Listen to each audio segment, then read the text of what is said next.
Hello everyone. Generally ऐसा कहा जाता है कि हमारे देश में कानून स्त्री और पुरुष के लिए समान नहीं है, यानी कि हमारे इंडियन लॉज जेंडर न्यूट्रल नहीं है। हमारा कानून पुरुषों के साथ भेदभाव करता है, लेकिन आपकी जानकारी के लिए बता दूं कि ऐसा नहीं है।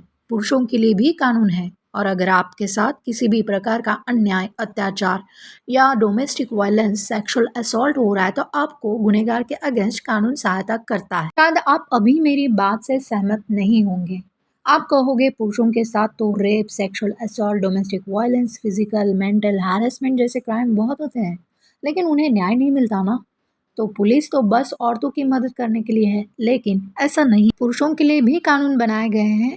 भले ही रेप या यौन उत्पीड़न जैसे लॉ सिर्फ महिलाओं के लिए हो, लेकिन 18 साल से कम लड़कों के अगेंस्ट होने वाले यौन उत्पीड़न के मामले पॉक्सो एक्ट के अंदर, यानी protection of children from sexual offences act 2012, लड़की और लड़का दोनों को प्रोटेक्ट करता है। यहाँ पर भेदभाव नहीं है। Prevention of sexual harassment act यानी पॉश एक्ट भी के लिए प्रावधान है।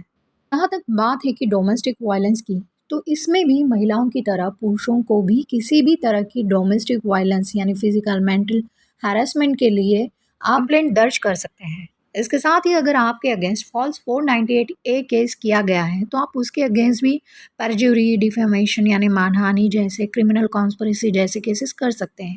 या फिर आप 498 ए केसेस डालने के अगर आपको थ्रेट्स देकर मनी एक्सटॉर्शन, ब्लैकमेलिंग हो रही है तो भी आप उसके अगेंस्ट कंप्लेंट कर सकते हैं। डिवोर्स का मैटर है तो आपको डिवोर्स पाने के लिए कई ग्राउंड्स अवेलेबल हैं, जैसे कि क्रूएल्टी यानी क्रूरता, अडल्टरी, व्यभिचार, किसी भी प्रकार की नाइलाज शारीरिक या मानसिक बीमारी, या फिर बिना किसी कारण के ससुराल छोड़कर चली गई है वाइफ।